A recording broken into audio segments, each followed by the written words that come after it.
Hola, muy buenas tardes a todos y bienvenidos a un nuevo programa del canal de Vicente Fuentes y de la web ufopolis.com. Hoy vamos a hablar del incidente de Herbert Schirmer, un policía que en invierno de 1967 protagonizó lo que podríamos denominar la segunda parte del incidente de Filiberto Cárdenas ocurrida en Estados Unidos unos años antes. Bueno, en Estados Unidos tenemos diferentes testimonios al respecto del fenómeno ovni protagonizados por pilotos de combate, pilotos de vuelos comerciales, militares, incluso expresidentes de los Estados Unidos, como por ejemplo Jimmy Carter o Ronald Reagan, astrónomos y astronautas, y por supuesto policías. Recordamos el caso de Lonnie Zamora en el año 64 y desde luego cogemos nuestra máquina del tiempo y nos plantamos en aquel día de diciembre de 1967 cerca de Ashland, en Nebraska. Aquí tenemos a un sargento de policía bastante jovencillo de 22 años que se llama Herbert Schirmer, y este chaval pues estaba haciendo una ronda de patrulla en la zona que le tocaba, una inspección de seguridad en dos gasolineras, y bueno, pues lo que le ocurrió fue que al salir de aquellas gasolineras, de repente se metió en su coche y empezó a enfilar la carretera 63. Bueno, mientras que estaba hablando, mientras que estaba conduciendo, pues resulta que llamó a la oficina del alguacil para decirles que todo estaba bien. Bueno, aquella llamada desde luego todo iba perfectamente y aquel policía pues tenía que seguir su ruta. Pero resulta que aproximadamente a las 2:30 de la mañana, es decir, 10 minutos después, mientras que ya estaba guardando el micrófono, Herbert Schirmer observó dos luces que estaban en la carretera y que de hecho eran muy refulgentes, muy brillantes, de color rojo, que estaban a unos 2,5 metros. Y entonces dijo, bueno, esto es desde luego algún camión que tiene mal la iluminación del vehículo por detrás y voy a tener que ponerle una multa, así que voy a ir para allá, ¿no? Pero lo cierto es que aquello que se estaba viendo, por cierto, en el cruce entre la carretera 6 y 63, pues resulta que no era normal, nada normal. De hecho, Herbert Schirmer tuvo que parar el vehículo porque observó cómo aquellas luces de aquel supuesto camión comenzaban a elevarse a unos 12 metros. De hecho, Herbert Schirmer tuvo que bajar un poco la ventanilla porque resulta que mientras que aquellas luces estaban subiendo, él escuchaba un sonido como de una sirena, como las sirenas de las ambulancias. Y además de eso estaba viendo como unas llamas anaranjadas, que era exactamente muy similar, lo mismo que en el caso que veíamos de Cass Landrum, dos mujeres que llegaron a denunciar al ejército de los Estados Unidos y al gobierno por las terribles consecuencias que tuvieron al ver un objeto que también tenía unas llamas anaranjadas en la parte inferior. Bueno, en aquel momento Schirmer se dio cuenta de que aquello, por supuesto, no era un camión volador y de hecho pues empezó a fijarse mejor en los detalles y observó que era un objeto en forma de disco con una superficie muy lisa, muy pulida, perfectamente pulida, y con un tipo de pasarela a su alrededor, algo que nos retrotrae al caso de aquel ovni que parecía arrancar pantalones en aquel incidente de Inglaterra protagonizado por un guardabosques también más o menos en las mismas fechas. Bueno, en aquel momento Herbert Schirmer sale del coche del policía y bueno, pues se da cuenta de que aquel objeto está ahí flotando y de repente pues se va para arriba el objeto y se queda aquel señor pues totalmente anonadado, ¿no?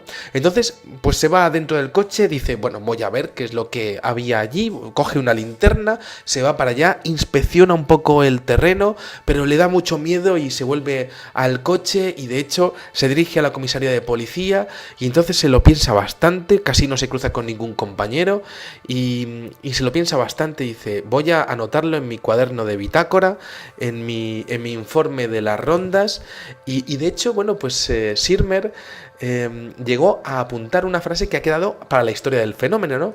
Y es que apuntó: vi un platillo volador en el cruce de las carreteras 6 y 63. aunque no os lo creáis, ¿no? Y esto, bueno, pues ya un poco preveyendo que no le iban a creer, ¿no? Entonces, bueno, pues después de escribir aquel informe, bueno, pues se relajó un poco, pero no mucho, porque de repente observó su reloj y se dio cuenta de que eran las 3 de la mañana. Pero resulta que el cruce de las 6 y las 63 estaba a menos de 5 minutos de la comisaría. Y entonces se dio cuenta de que tenía un tiempo perdido de unos 25 minutos. De hecho, a la mañana siguiente, Sirmer, cuando ya se fue a casa, durmió un poco, empezó a dolerle muchísimo la cabeza, tenía un zumbido extraño en el cerebro y además, de hecho, llegó a darse cuenta al mirarse en el espejo, en una imagen, yo creo que bastante terrorífica para cualquiera que podamos imaginarnos, ¿no? Que tenía un ronchón rojo en su cuello, en la parte izquierda de su cuello, debajo del oído, ¿no? En el nervio que va por debajo del oído, ¿no? Entonces, bueno, en aquel momento está bastante nervioso y de repente tiene una llamada de la comisaría de policía y es su jefe, Bill Gruskin, que está a punto de jubilarse además y que había visitado el sitio del supuesto aterrizaje del objeto volador no identificado y de hecho le había llamado porque había encontrado un artefacto pequeño, metálico, que había mandado a la policía científica y que, bueno, pues que podría estar relacionado con su caso, ¿no? El caso es que horas más tarde, pues la policía científica expuso que aquel mecanismo, aquel artilugio pequeño, tenía una aleación, estaba hecho de una aleación entre silicio y hierro. Bueno, aquello se había quedado así hasta que de repente se presentaron allí unos señores militares que pertenecían al comité Condon, un comité que, bueno, pues que se ocupaba de observar y de analizar todas y cada una de las pruebas recogidas a lo largo y ancho de Estados Unidos con respecto al fenómeno ovni. A la policía le dijeron que aquel mecanismo, aquel artilugio encontrado podía ser cualquier cosa, pero mientras que hacían eso, llamaron a Herbert Sirmer y le dijeron que por favor se viniese con ellos a la Universidad de Colorado, donde tenían sus oficinas centrales. Y bueno, pues Sirmer dijo, bueno, tengo que hacer algunas cosas, que este hombre tenía su familia, tenía sus amigos, sus quehaceres, sus obligaciones, una vida completamente normal, pero lo cierto es que el día 13 de febrero del año 68, 2 meses después, pues Sirmer va para allá y de repente se encuentra a un equipo especializado que empezó a hacerle diferentes pues análisis médicos y que de hecho tenían un equipo completo dirigido por el doctor Leo Sprinkle de la Universidad de Wisconsin para hacerle una hipnosis regresiva. Tenían además un guión de todo lo que le iban a preguntar y bueno, pues Sirmer, un chico joven de 22 años, dice, bueno, pues hacer lo que tengáis que hacer, si yo no tengo nada que ocultar, si no he hecho nada malo, ¿no? Entonces, bueno, pues efectivamente, aquella regresión hipnótica comenzaron a hacérsela y lo cierto es que el comité Condon guardó silencio ante las palabras de Sirmer porque desde luego la historia que contó fue totalmente impresionante. Y es que Sirmer se pone exactamente en el momento en el que para el coche y de repente se da cuenta de que él no ha parado el vehículo, no le ha dado al botón de freno, ¿no? al pedal de freno, sino que lo que ha pasado es que el motor ha dejado directamente de funcionar. Inmediatamente después del ovni, que en ese momento está aterrizado, pues tiene como un resplandor blanco, de color blanco, que le inunda el coche, le inunda el interior del coche y apenas puede moverse, está como paralizado. Con terror observa cómo aquel objeto pues tiene una hendidura y salen como dos seres. Él puede mirar, él puede mover un poco los ojos, aunque tiene un miedo increíble y además no se puede mover, tiene parálisis, ¿no? Y observa cómo son como dos seres humanos un poco raros, observa que los ojos no son normales, tiene como ojos afilados, como de gato, y de hecho de esos dos seres, uno de ellos pues se pone delante del coche con una caja y el otro se pone al lado de la ventanilla. Entonces Sirmer está totalmente asustado observando las peripecias, las acciones de cada uno de ellos, mirando al de aquí y mirando al de delante. El de delante como que tiene una caja en la mano y la presiona la caja y empieza a salir como una especie de vapor de color verde que hemos visto en ocasiones en el fenómeno de la teletransportación. Y luego por otro lado tenemos al de la izquierda, que resulta que está metiendo el brazo dentro del vehículo y entonces Sirmer tiene muchísimo miedo, no sabe qué es lo que va a hacer y ese ser que lo tiene al lado pero apenas puede girar el cuello, pues le pone como una especie de pieza metálica en el lado del cuello en donde había aparecido su ronchón y de hecho abre la puerta y tiene con él un diálogo, pero sin mover los labios. Aquel ser tenía como una pequeña hendidura, pero no movía los labios. Y le pregunta en perfecto inglés, le dice, ¿es usted el vigilante de este pueblo? Y Sirmer, pues dice, bueno, el vigilante no sé, yo soy el policía, ¿no? Y dice, vigilante, acompáñame.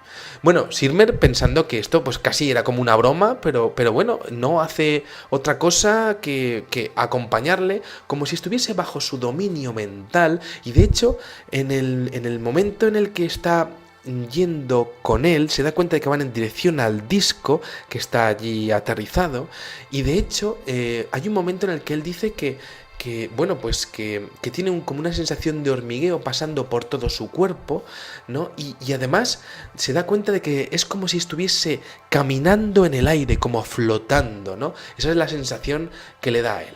Bueno, se mete en el interior del objeto con los dos seres y observa que hay bastante actividad dentro. El objeto tiene unas buenas dimensiones, como mínimo unos 15 metros de diámetro.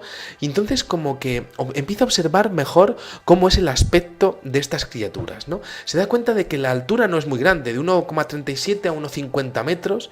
Observa que nunca parpadean, tienen unos ojos ligeramente inclinados como de gato, algo que le impresiona muchísimo.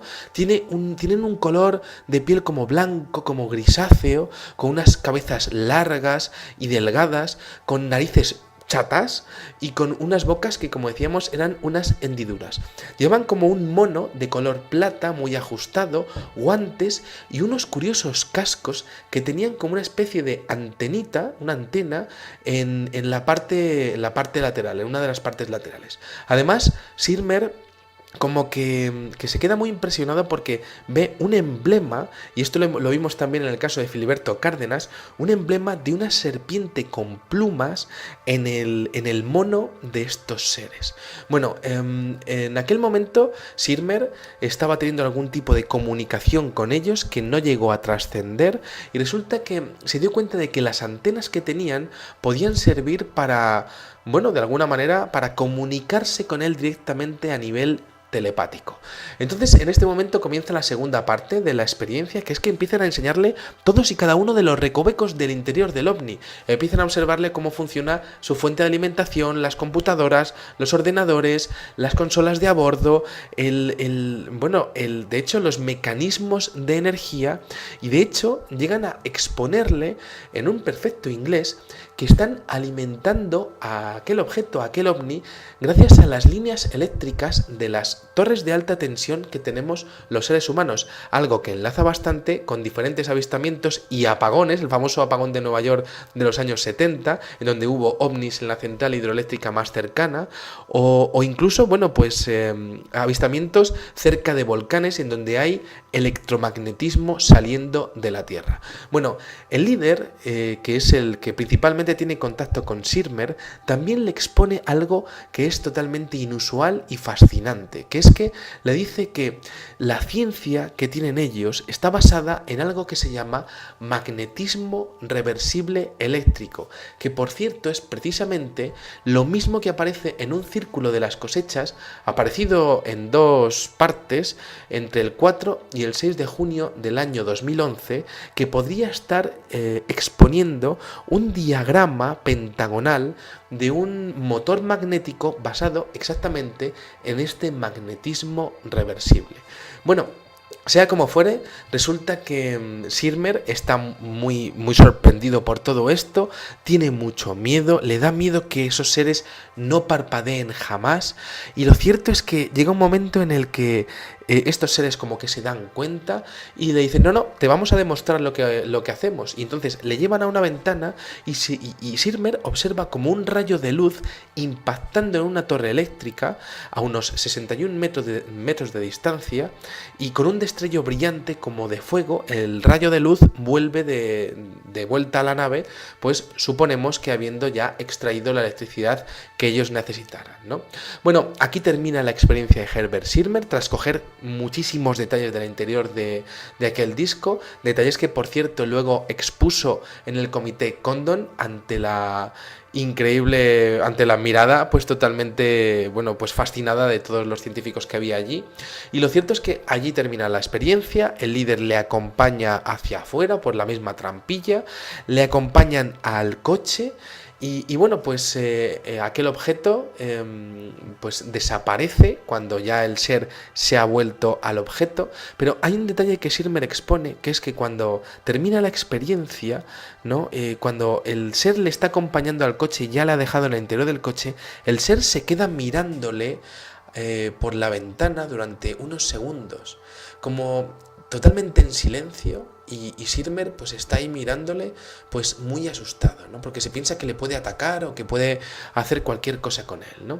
Lo cierto es que el comité Condon no halló ningún tipo de problema en su testimonio, y de hecho el doctor Leo Sprinkle expuso en las conclusiones oficiales de su informe que desde luego aquel policía estaba perfectamente en sus cabales, una persona totalmente normal, un perfil psicológico medio, y que además creía en la realidad de los acontecimientos que había descrito sin ninguna duda.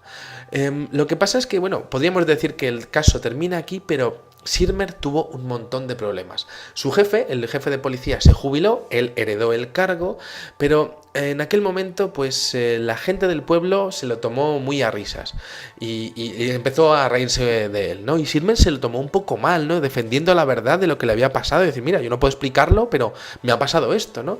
Y la gente del pueblo empezó a enfrentarse con él, le rompieron el coche, le apedrearon la casa, llegaron a dinamitar su coche, y bueno, pues convirtieron su vida en un pequeño infierno, ¿no? Porque como que no tenía respeto entre sus conciudadanos, ¿no? Le ponía una multa a alguien y ese alguien rompía la multa y se reía de él, le decía, vete a multar a los marcianos que has visto, ¿no?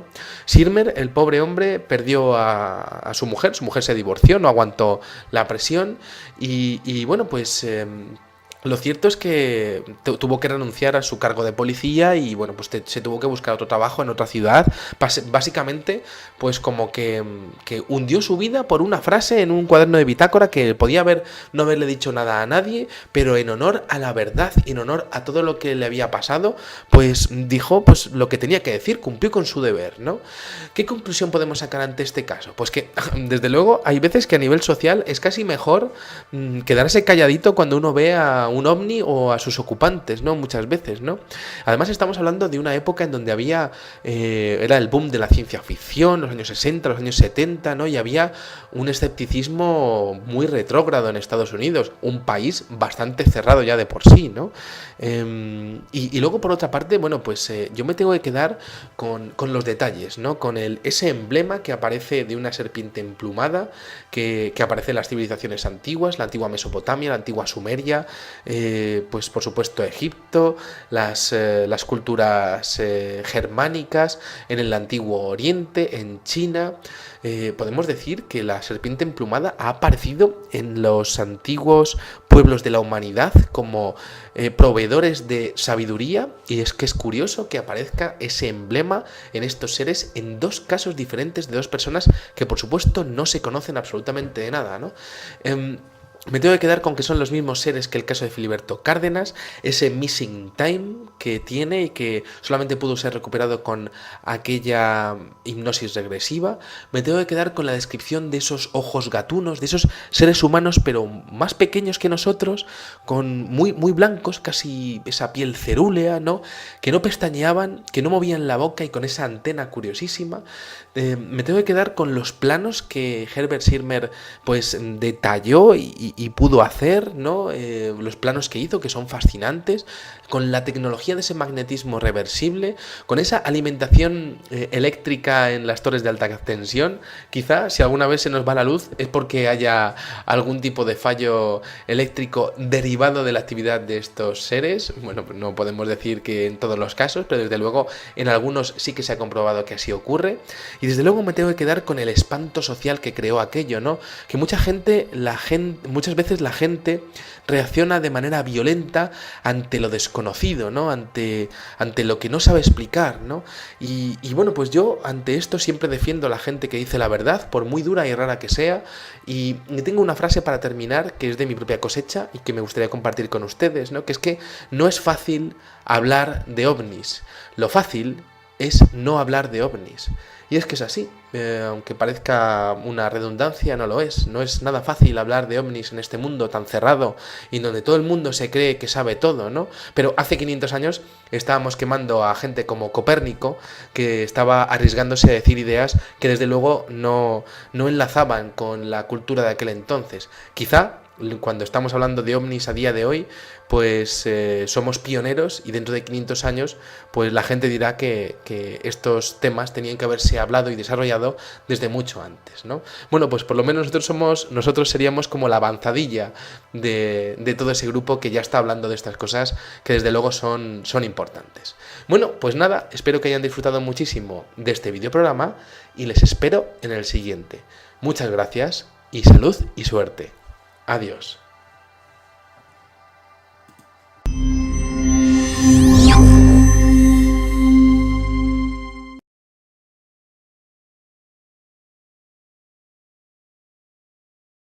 De Filiberto Cárdenas, ocurrida en Estados Unidos unos años antes. Bueno, en Estados Unidos tenemos diferentes testimonios al respecto del fenómeno ovni, protagonizados por pilotos de combate, pilotos de vuelos comerciales, militares, incluso expresidente de los Estados Unidos, como por ejemplo Jimmy Carter o Ronald Reagan, astrónomos, alguacil, para decirles que todo estaba bien. Bueno, aquella llamada desde luego todo iba perfectamente y aquel policía pues tenía que seguir su ruta. Pero resulta que aproximadamente a las 2:30 de la mañana, es decir, 10 minutos después, mientras que ya estaba guardando el micrófono, Herbert Schirmer observó dos luces que estaban en la...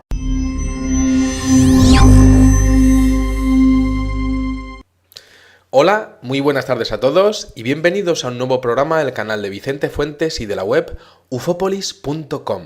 Hoy vamos a hablar del incidente de Herbert Schirmer, un policía que en invierno de 1967 protagonizó lo que podríamos denominar la segunda parte del incidente y astronautas y por supuesto policías. Recordamos el caso de Lonnie Zamora en el año 64 y desde luego cogemos nuestra máquina del tiempo y nos plantamos en aquel día de diciembre de 1967 cerca de Ashland, en Nebraska. Aquí tenemos a un sargento de policía bastante jovencillo de 22 años que se llama Herbert Schirmer y este chaval pues estaba haciendo una ronda de patrulla en la zona que le tocaba, una inspección de seguridad en dos gasolineras y bueno, pues lo que le ocurrió fue que al salir de aquellas gasolineras, de repente se metió en su coche y empezó a enfilar la carretera 63. Bueno, mientras que estaba conduciendo, pues resulta que